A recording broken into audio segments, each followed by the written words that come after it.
So usually we describe it in two types, water soluble and fat soluble vitamins. Water solubles are B, C, P and fat soluble are A, D, E and K. You all know that. Now the specific problem of water soluble is it cannot be stored in the body, whereas fat solubles can be stored in the body in the micellar form. On the other hand, fat soluble vitamins can, if you take it in a huge quantity, it can cause toxicity, whereas water soluble, as they are usually excreted, so no danger of toxicity. And fat soluble vitamins are usually very much stable, whereas water soluble vitamins like C, like B, these are usually unstable ones, and especially vitamin C is very much unstable. If you cook them, you will destroy it, so you have to take it in raw, like in amla, like in oranges, chilies, amla, etc. So it is very unstable. Now, what are the fat soluble vitamins A, D, E, and E and K, and what are the functions? Vitamin A is important for formation of visual pigments. You all know rhodopsin, development of epithelial cells, and maintaining an epithelial integrity. Vitamin D is important for absorption of calcium, phosphate, and deposition of calcium and phosphate in bone. Vitamin E is the main antioxidant vitamin which prevents oxidation of vitamin A and unsaturated fatty acids. And vitamin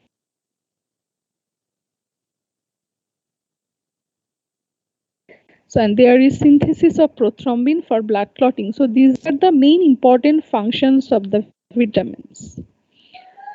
Now coming to the vitamin B complex vitamins, which are vitamin B1 thiamine, vitamin B2 riboflavin, vitamin B3 niacin, pantothenic acid, vitamin B3, vitamin B5, vitamin B6 is pyridoxine, vitamin B12 is cobalamin, and ascorbic acid is vitamin C, biotin, and folic acid. All these vitamins you have to memorize the names, and they are the important coenzyme in the several enzymatic functions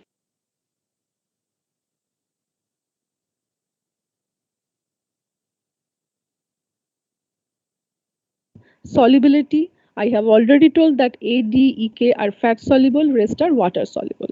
These are the recommended dietary allowances. You have to memorize this in microgram. I have written them. What are the deficiency diseases? Upper intake level you may not memorize, and overdose disease you should.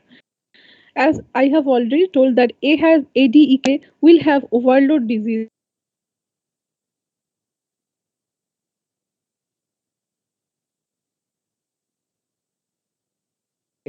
Vitamin A deficiency, night blindness, keratomalacia, B1 deficiency, beriberi, vitamin B2, that is araboflavinosis, B3 is pellagra, B5 paresthesia, B6 anemia, B7 dermatitis, enteritis, B9 birth defects, especially the folic acid defects leads to neural tube defects. Vitamin B12 megaloblastic anemia, vitamin C scurvy, vitamin D rickets osteomalacia, vitamin E hemolytic anemia, and vitamin K bleeding disorders, especially hemorrhagic disease of newborn. So in a nutshell, try to memorize as far as practicable from this chart. And there are the chemical names also written side by side. Now we'll focus on specially two, three vitamins, especially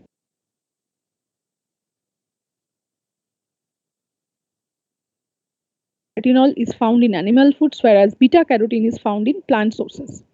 Normal vitamin A metabolism, we take it in food, digestion occurs in intestine, and absorption of vitamin A and transport to intestinal lymphatics. It is stored in the liver, transports transportation of retinol bound to retinol binding protein, and I, which is the pigment used in night vision, that is the dim vision.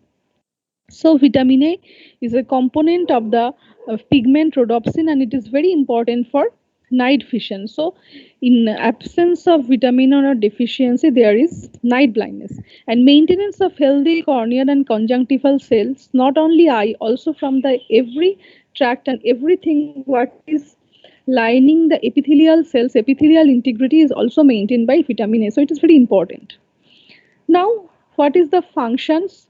regulates growth, promotes healthy skin maintenance, healthy tissues, helps adapt to dim light. Sources I have already described: this retinol, cod liver, dairy products, beta carotene, dark green leafy vegetables, etc. Now, what is the important deficiency we are concerned of? We are concerned of the xerophthalmia. Xerophthalmia, that is the deficiency, vitamin deficiency symptoms and signs in the eye. WHO classification you have to memorize. XN is night blindness, which is the first symptom.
Now, continuing the treatment of vitamin A deficiency.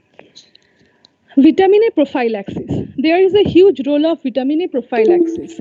As we are in a developing country, there are lots of infections, malnutrition. So, we are giving vitamin A prophylaxis according to national program to prevent vitamin A deficiency eye diseases, that is the xerophthalmia we have discussed earlier. So routinely 1 lakh international unit is given orally at 9 months and 2 lakh international unit given at 15 to 18 months. In endemic areas, 3 more doses are used at 24, 30 and 36 months. This is the vitamin A prophylaxis. And also we give prophylaxis in case of measles and severe acute malnutrition, that is SAM. We give vitamin A 10,000, 1 lakh international unit if 1 year and 2 lakh international unit if more than 1 year to prevent the acute onset of vitamin A deficiency in case of measles. So, in measles and SAM, there is a role of prophylactic vitamin A apart from the routine vitamin A 5 megadoses. Now, coming to keratomalacia. Keratomalacia and clouding of cornea is an emergency. Parenteral stat administration is required. In keratomalacia, local antibiotic, padding of vitamin A, and referral to higher center is needed to just secure the eye. So it is very important. Now, the second important vitamin for your practical purposes and your exam purpose is vitamin D, that is the calciferols. Sources you all know: sunlight conversion, fish liver oil, cod, halibut liver oil, dairy products, oily fish, and margarine. This is a pictorial presentation. I'll discuss it later. Vitamin D is a fat soluble vitamin, and vitamin D also functions like a hormone. You have usually have been learned in biochemistry already that vitamin D is not only a vitamin, it also acts like a hormone. What are the forms? Vitamin D2 argocalciferol and vitamin D3 is cholecalciferol. Cholecalciferol is found in animals and argocalciferol is found from other sources. Argocalciferol and cholecalciferol are sources for vitamin D activity and referred as provitamins because the active form is calcitriol. These are the precursor or the provitamins. During the course of cholesterol biosynthesis, 7-dehydrocholesterol is formed as an intermediate. On exposure to sunlight, this 7-dehydrocholesterol is converted to cholecalciferol in skin, dermis, and epidermis. Dry skin pigment adversely influences the synthesis of cholecalciferol. Now coming to the absorption. Diet from animal source such as animal liver contains D3, diet from plant source contains D2. That is very simple. Absorption occurs in upper small intestine and bile is essential for that because vitamin D is a fat soluble vitamin, so bile is very important. Mechanism: vitamin D3 and D2 form mixed micelles by combining with bile salts, and absorption occurs by passive transport. Transport by vitamin D binding globulin and storage: 25-hydroxycholecalciferol is the major storage and circulatory form of vitamin D. So what does it occur? Vitamin D is transported from intestine to the liver by binding to vitamin D binding globulin. 25-hydroxy D3 and 125 dihydroxy D3 are also transported in the blood by binding to vitamin B binding globulin. Now, what is the metabolism and biochemical functions? Active form. The active form of vitamin D is 1,25 dihydroxycholecalciferol, and it is also called as calcitriol because it has three groups in 1, 3 and 25, three hydroxyl groups. So this 25 hydroxy D3 and 125 dihydroxy. Okay. Then active form. Cholecalciferol is first hydroxylated at 25th position to 25 hydroxy cholecalciferol by a specific hydroxylase enzyme which is present in the liver. Then it possesses, kidney possesses a specific enzyme 25 hydroxy cholecalciferol 1 hydroxylase. This hydroxylates in position 1 and makes it 25 hydroxycholecalciferol 1 hydroxylase 25 hydroxychlorocalciferol at position 1 to produce the final product, that is 125 dihydroxycholecalciferol or calcitriol, which contains the 3 hydroxyl group at 1, 3 and 25 position. This is very important because this is the active vitamin D. Both hydroxylase enzymes require P450, NADPH, etc. for their action. Now, how it is being regulated? Regulation of vitamin B is interrelated to calcium, parathyroid hormones, etc. So what does it act? In a nutshell, action on intestine: calcitriol increases the intestinal absorption of calcium and phosphates. In the intestinal cells, calcitriol binds with a cytosolic receptor to form a calcitriol receptor complex. What is the action on bone? In osteoblasts of bone, calcitriol stimulates calcium uptake for deposition as calcium phosphate, so it strengthens the bone. An action on kidney: calcitriol is also involved in minimizing the excretion of calcium and phosphate through the kidney by decreasing their excretion and enhancing reabsorption. So in a nutshell, what calcitriol causes? It causes strengthening of bone and increases in calcium in blood and vitamin D in blood. Now, this is the most dreaded complication of vitamin D deficiency, that is rickets. You are seeing a baby with a pot belly and there is bowing of the legs. This is a very much typical feature of childhood rickets. In the childhood equivalent of osteomalacia in the mature skeleton, what is the earliest sign? Distal ends of radius and ulna are the involved earlier. So when we find in practical examination, you are given a X-ray of wrist, you have to think whether it is a case of rickets. Ulnar growth plate grows more rapidly, so manifestation are seen earlier in ulnar. The pathologically features. This is very important. In rickets, disordered proliferation of cartilage cells and defective mineralization in the zone of provisional calcification occurs. There is decreased quantity of calcified osteoid. Owing to a lack of osteoid mineralization, the metaphyseal zone of provisional calcification will also be absent radiographically. So there will be an increased gap. Bone appears more radiolucent with coursed trabecular pattern. Widened growth plate with irregular fraying and cupping is there, and there is widening, that is splaying. So cupping, fraying and splaying of the metaphyseal margin is very much important, which is also called paintbrush metaphysis. Bowing deformities, fractures, decreased bony length, scoliosis, pseudofractures are other notable findings. Bulbous enlargement of the costochondrial junctions, that is rachitic rosary, is very much significant pathological features. Okay, you will see wrist Skeletal deformity, I'll give you the PowerPoint so you can see at your home. This is the radiological features. There are so many slides, so we cannot discuss in this class. This will be also taught in your practical classes. Widening of the growth plate. This is a widening metaphyseal fraying. This is used for fraying. There is widening. There is cupping. Metaphyseal cupping and widening. This is the cupping. Growth plate abnormalities. Craniotabes.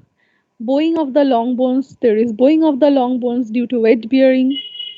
Rachitic rosary, bulbous enlargement. You can see the bulbous enlargement of the costochondral junction, especially the middle ribs. These are the features, and there is triradiate pelvis. So all the features of rickets. Now, what is the treatment of nutritional rickets? There are also renal rickets we will not be discussing in this session. So number one, previously you used STOS therapy, where a mega dose, that is 60,000 international unit, was given daily for 10 days or on alternate days for 20 days to reach 6 lakhs international unit total dose. But now new consensus guideline shows low daily dosing is much more better. So less than 12 months, age to 2000 international unit daily for given up to 12 weeks. 1 to 12 years, 3000 to 6000 international unit per day for 12 weeks. More than 12 years, 6000 international unit per day for 12 weeks given initially, followed by maintenance dose of 400 to 600 international unit per day. For all patients of rickets, oral calcium supplementation should be given because I have already told that vitamin D, calcium and parathormone are interlinked. So supplementation should be given also for calcium 30 to 75 milligram per kg per day for 2 months. So when should we take another X-ray? Repeat the X-ray at 4 weeks of age. Usually there shows radiological evidence of healing. If radiological evidence of healing does not occur despite adequate therapy, evaluate for refractory rickets, and refractory rickets will be treated in other manner. It is not nutritional ones, okay? And prophylactic vitamin D, all infants from birth to 12 months should get supplementation of 400 international unit per day of vitamin D according to neonatal guidelines, irrespective of mode of the feeding to prevent rickets. So this is very important. When you will be intern, you will be writing the discharge. Always give 400 international unit per day oral vitamin to all baby discharging from any hospital. Now coming to another vitamin, that is vitamin K, naphthoquinone. What are the sources? Green leafy vegetables, vegetable oil, cereals, etc. Sources. What is the function needed for blood clotting? Which means it helps wound healing properly. There is increased incidence that vitamin K is also needed for helping building strong bones. Clotting factors, 2, 7, 9 and 10 are vitamin K dependent clotting factors in synthesized in liver. So vitamin K is required very much. Vitamin K requirement is made either by oral intake or microbiological biosynthesis in the intestine. So what will be the causes of deficiency? Number one, if you are taking normal amount but you are deficient, then what will be the causes? Number one, that is malabsorption syndromes, that is there is some absorption difficulty like biliary obstruction, cystic fibrosis, short bowel syndrome, celiac disease, etc.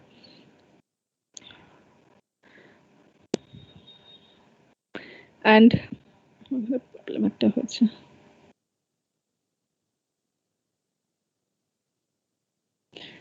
Okay, then prolonged antibiotic therapy due to elimination of intestinal microflora can also call vitamin K deficiency.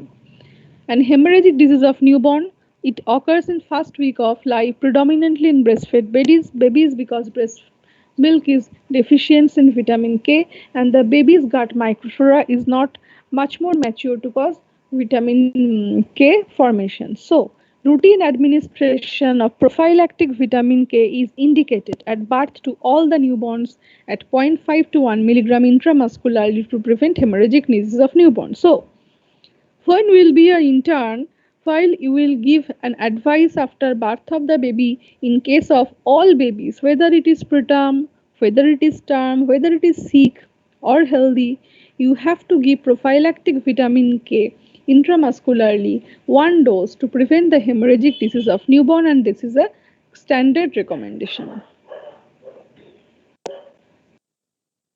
Now, vitamin E tocopherol deficiency, that is vitamin E. It is also a fat soluble vitamin. Tocopherol deficiency is rare, but it could affect the central nervous system.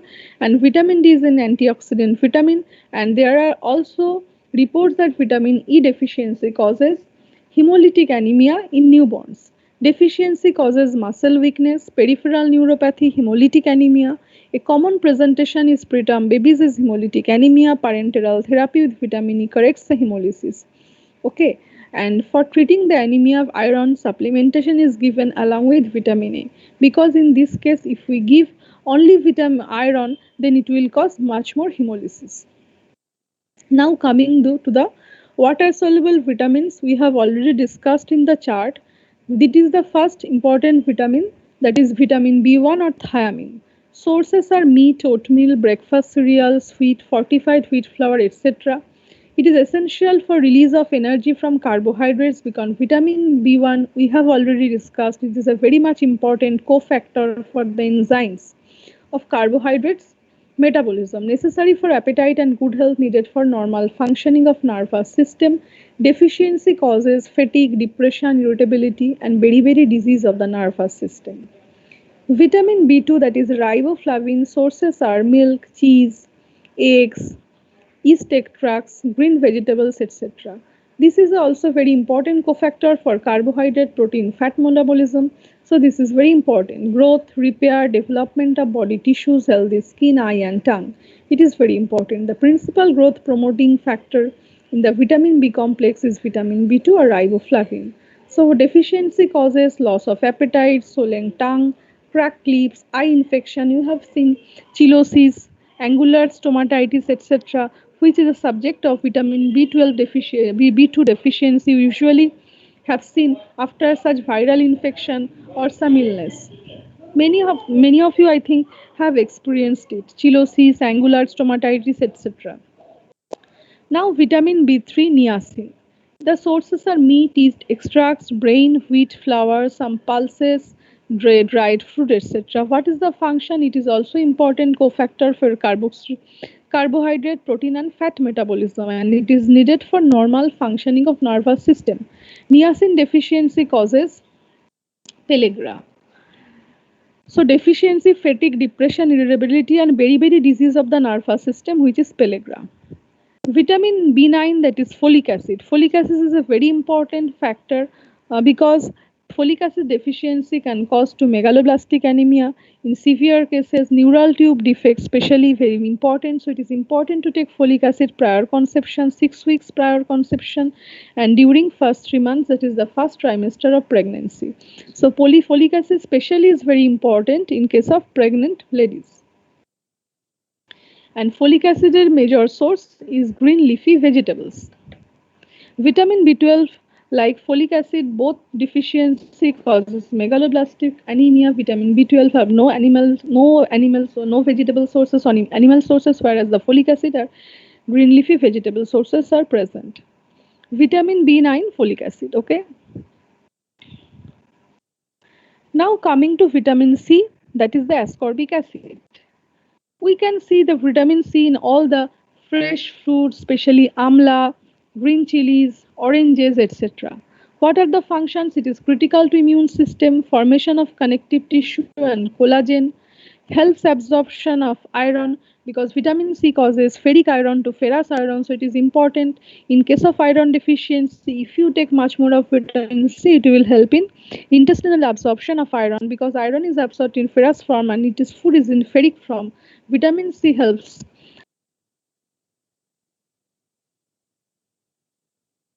promotes sealing of wounds and healthy blood vessels, acts as antioxidants, protects cholesterol. So vitamin C have so many actions. So deficiency, weakening of connective tissue, susceptibility to infection, incomplete iron absorption, delayed healing of wounds, prevents scurvy, pale skin with spot, bleeding gums, etc. Basically, I'll give 1 to 2 slides on scurvy. We have known of it since ancient Greek and Egyptian times. It was mostly common in the case of sailors who were unable to eat fresh vegetables, feeling full of vitamin C and used to show the symptoms of scurvy, but cases are today's are very rare. So, what are the symptoms of vitamin B, vitamin C deficiency? What are the early symptoms? Appetite loss, poor weight gain, diarrhea, rapid breathing, fever, irritability, tenderness and discomfort in leg because it is important in collagen synthesis, swelling over the long bones, bleeding, and feeling of paralysis. And progressed symptoms bleeding from the gums, loosened teeth, petechial hemorrhage, skin and mucous membrane bleeding, bleeding in the eye, proptosis of the eyeball, costochondrial bleeding, hyperkeratosis. These are all symptoms of the scurvy basically. Treatment is giving huge dose of vitamin C. So scurvy previously it was called hypovitaminous C or Barlow's disease. I'll need to see some radiological features. Number one, dense zona provisional calcification, that is the white line of Frankel. The white line of Frankel. Corneal angle or sign corneal sign, irregularity of the metaphyseal margins. When you find of the knee, we will look for whether it is a X-ray of a scurvy. Though it is very rare nowadays, but we have in our collection. Irregularity of the metaphyseal margins frequently occurs secondary to infarctions of the epiphyseal metaphyseal junction. Pelkan scars, scorbutic zone, and subperiosteal hemorrhage all are the radiological features of scurvy. This is the radiograph of knee. Number one, there is generalized osteopenia. You can see there is osteopenia, that is low density. Number two, it is dense zone of provisional calcification. The zone of provisional calcification is the dense that is widened. Number three is scorbutic zone. This is the scorbutic zone. Number four is the Pelkan spur. This is the spur which is in right angle. This is the Pelkan spur. And Wimberger sign, that is the ring epiphysis is there. This is the ring epiphysis. Inside it hollow. This is a ring-like structure called Wimberger sign. And sixth, there is periosteal hemorrhage or periosteal hematoma. So this is a typical feature of scorbutic knee. These are the much more clearer pictures like white line of Frankel. This is the Wimberger sign. This is the round one. Tramarfil zone of scorbutic zone. This is a scorbutic zone. This is the Pelkan spur, which is in right angles. And corneal angle sign. Subperiosteal hemorrhage. This is the subperiosteal hemorrhages. So this is in a nutshell the X-ray features of scurvy. So though all the vitamins are important, we will much more focus on vitamin A, vitamin D for examination and practical purposes, and vitamin C for practical purpose. So you have to know the metabolism of vitamin A, vitamin D, vitamin C in details, and the prophylactic doses in case of vitamin A, D and K. Now coming to the mineral portions. Our body requires mineral elements for a variety of functions. They are also known as micronutrients. As like vitamins are micronutrients, minerals are also micronutrients. Unlike vitamins, which are organic substances, minerals are inorganic ones and are found in rocks and soil. Vegetables absorb minerals as they grow, while animals digest it through their diet. Minerals can be divided into two groups, the major or macro and the trace elements. Who are the major minerals? These are sodium, potassium, calcium and phosphorus. These are present in much more quantity in body. Trace elements or trace minerals are iron, zinc and iodine. Minerals have four major functions. Number one is body building, like teeth and bones. Control of body processes, especially the nervous system, that is iodine. Body building, teeth and bone, we can see this phosphorus, calcium.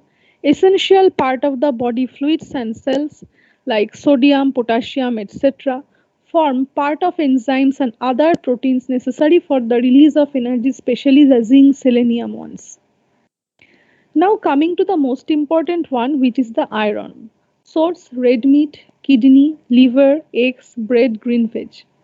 Function: production of hemoglobin in the red blood cells to carry oxygen in the blood, and deficiency causes anemia, you all know, which is a microcytic hypochromic anemia. Iron is one of the most essential trace elements because total body iron content is 3 to 5 grams, 75% present in blood, rest in liver, bone marrow and muscles. Iron is present in almost all cells and heme is the most predominant iron containing substance. It is constituent of protein enzymes like hemoprotein, hemoglobin, myoglobin, cytochrome, catalase, xanthine oxidase, tryptophan pyrrolase, peroxidase, non-heme iron like transferrin, ferritin, hemosiderin are the forms where iron is being stored. Sources we have discussed. In a typical Indian diet, the major quantity of iron is received from cereals because of the bulk quantity taken, although they contain iron only in moderate amount. Jaggery is a good source of iron and milk is a very poor source of iron containing less than 0.1 milligram per 100 ml. So breast milk, though the quantity is also very low, but the bioavailability of the iron present in breast milk is high. But sometimes the breastfed babies may be iron deficient if there is mixed feeding, so iron supplementation is needed. So we'll discuss in another slide. This is the recommended dietary allowances. Women and pregnant women require more metabolism. Iron is called as one-way substance because it is absorbed and excreted from the small intestine. It is absorbed in three forms: ferrous, ferric, and heme. Ferric are reduced with ascorbic acid, that is vitamin C, I have already said, and glutathione of food to more soluble ferrous form, which is more readily absorbed than ferric forms. So after taken up by the intestinal mucosa, iron is either stored in the form of ferritin in the mucosal cells or transported across the mucosal cells to the plasma in the form of transferrin.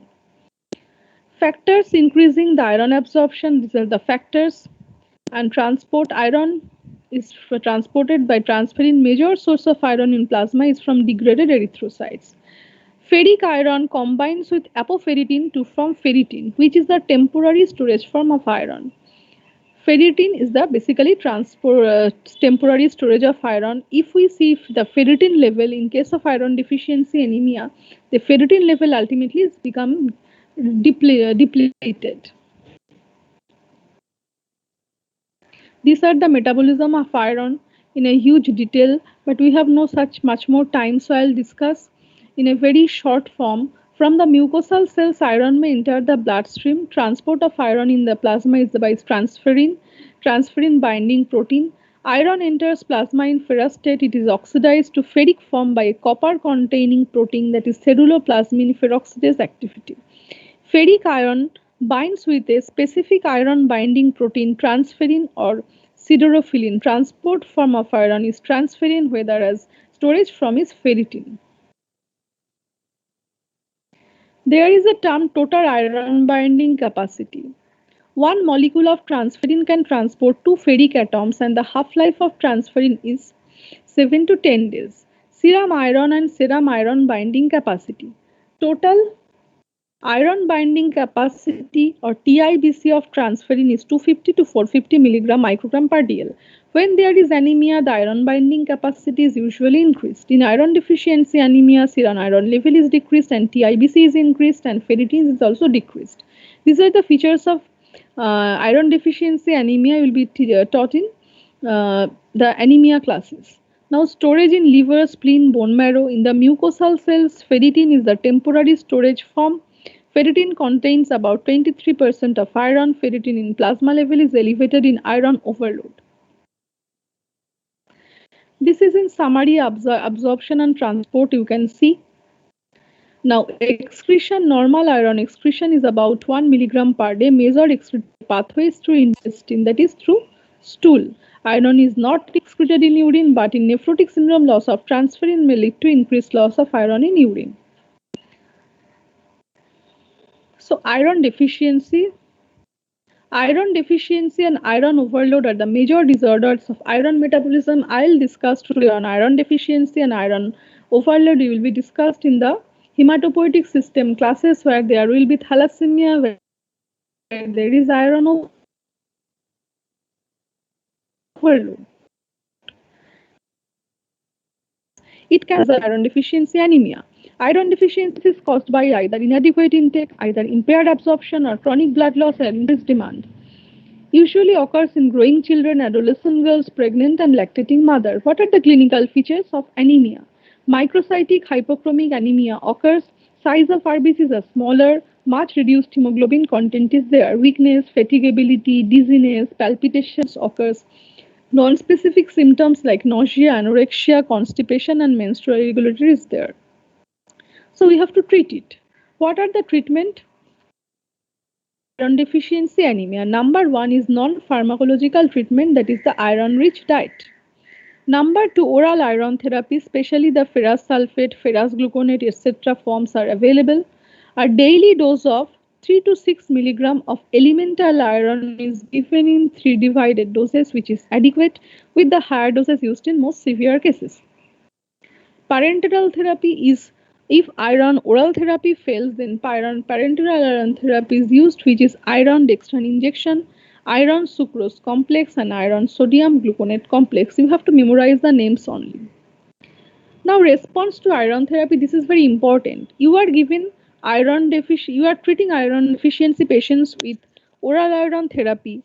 Then, how will we assess the patient is having the reversal of the features, that is, patient is improving? Within 12 to 24 hours, there is replacement of intracellular iron enzymes. So there is subjective improvement, decreased irritability, and increased appetite. This is very important. And it takes 1 to 3 months, especially 3 months, to replenish the stores. That is, the storage from a ferritins becomes normal in 3 months. So when are you giving iron therapy in a patient of iron deficiency anemia? You have to give 3 months so that the iron storage is replenished and patient is totally cured. Now, prophylactic iron therapy. When we can give prophylactic, especially in pregnant women, we give prophylactic iron therapy according to recommendation of the government, that is 60 milligram elemental iron with 0.5 milligram of folic acid is given as single tablet daily from second trimester and continued for 180 days or more. In infancy, in the first year of life, measures to prevent deficiency include completely avoiding cow's milk, because cow's milk iron is less, whereas mother's milk contain iron which is less, but the bioavailability is high. So, starting iron supplementation at 4 to 6 weeks of age in breastfed infants and using non-iron fortified formula when non-breastfeeding. Low iron formula should not be used. Children, National Program for Prophylaxis of Iron Deficiency Anemia in India provides 100 pediatric tablets of iron, that is 20 milligram elemental iron of ferrous sulfate, for distribution to infants and children. This is for prophylactic therapy. Now there is another important topic, that is the calcium metabolism. Calcium is the most abundant mineral in the body. Total calcium in the human body is in 1 to 1.5 kg, seen together as phosphate in bone and phosphate. Small amount in soft tissue, 1% in the extracellular fluid. What is the dietary source of calcium? Milk is a good source of calcium. Egg, fish, cheese, beans, lentils, nuts, cabbage, vegetables are also good sources of calcium. Calcium in plasma is of three types: ionized calcium or free calcium or unbound calcium. 40% of plasma calcium is bound to protein, mostly albumin. So what is normal range? The normal range of plasma calcium is 9 to 11 milligram per deciliter. Absorption: calcium is taken in diet as calcium phosphate carbonate tartrate. About 40% is absorbed from gut. Absorption occurs from the first and second part or duodenum and against a concentration gradient and requires energy.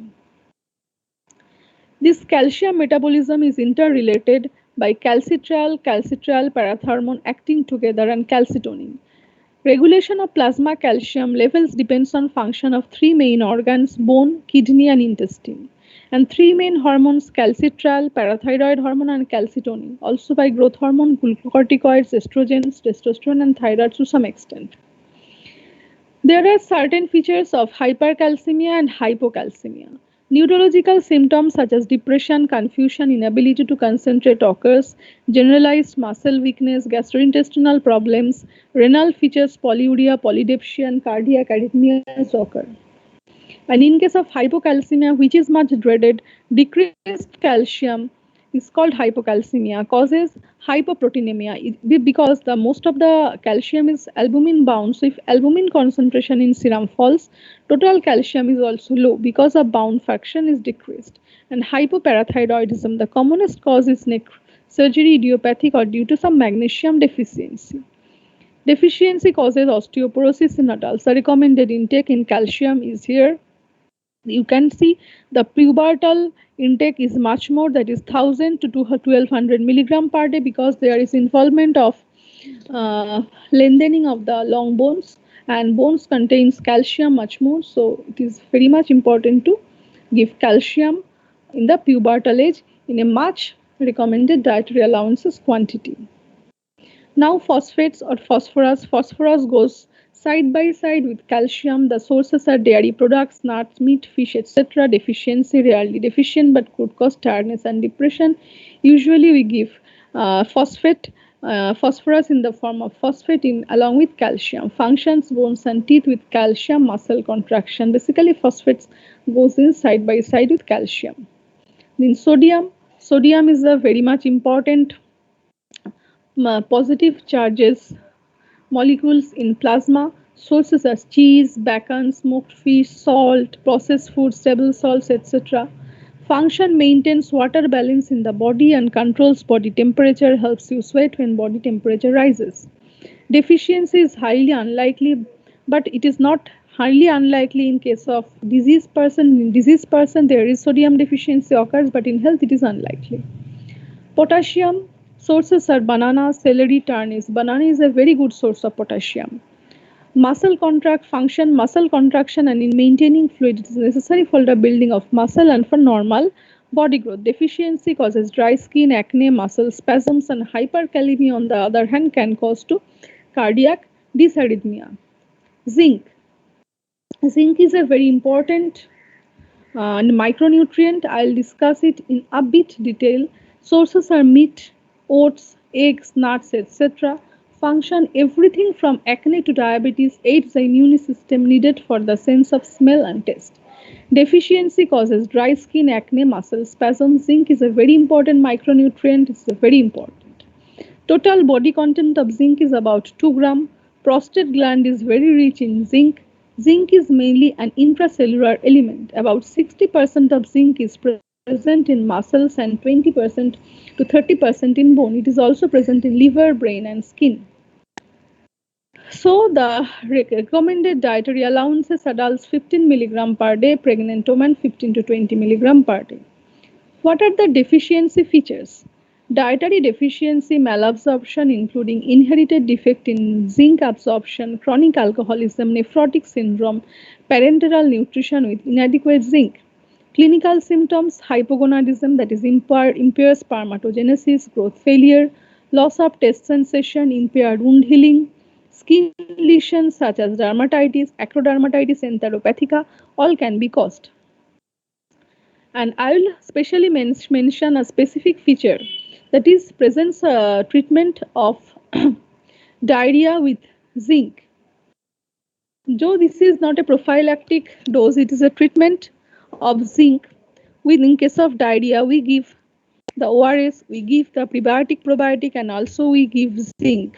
3 to 6 months of age, 10 milligram elemental zinc per day for 14 days, and more than 6 months is 20 milligram elemental zinc given daily for 14 days. So zinc is very much important. Next and last but not the least and the most important is iodine. Sources are animal and plant life, plant life from the sea, milk, eggs, yogurts. Basically, we take iodine in salt in the iodized forms. Functions: thyroid gland function, controls how quickly the body uses energy and body metabolism. Deficiency, particularly in children, fall in the production of thyroid hormones. Iodine deficiency is the single most common cause of preventable mental retardation. You know, preventable mental retardation and brain damage in the world. So, deficiency has an immediate effect on the child, learning capacity, women's health, and qualities of life in communities and economic productivity. The normal requirement of iodine of human being averages 150 microgram per person per day. So there is a huge spectrum of disease of iodine deficiency disorders. starting from fetal abnormalities to neonatal goiter to child with goiter, adult goiter with complications. You will see all these in this list. But to memorize, most important ones are goiter, mental retardation, hypothyroidism, cretinism, increased morbidity and mortality of infants and neonates. So, iodine is very much important. How we manage National Iodine Deficiency Disorder Control Program has recommended the salt iodination where iodine should be present 30 parts per million at manufacturing level and 15 parts per million in the distribution level in all the salts. Okay, thank you today. Huge discussion for examination purpose.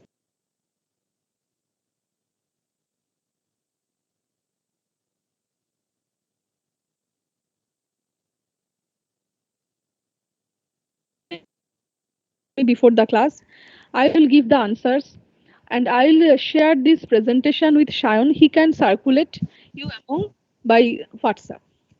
Okay, and you have to concentrate on few vitamins.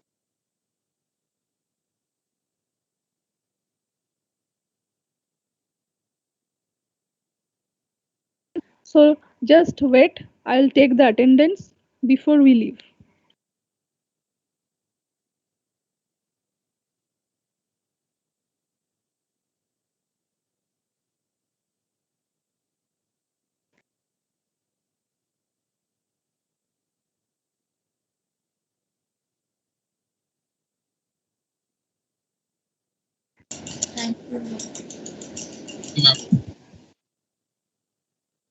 End করে দিয়েছিস?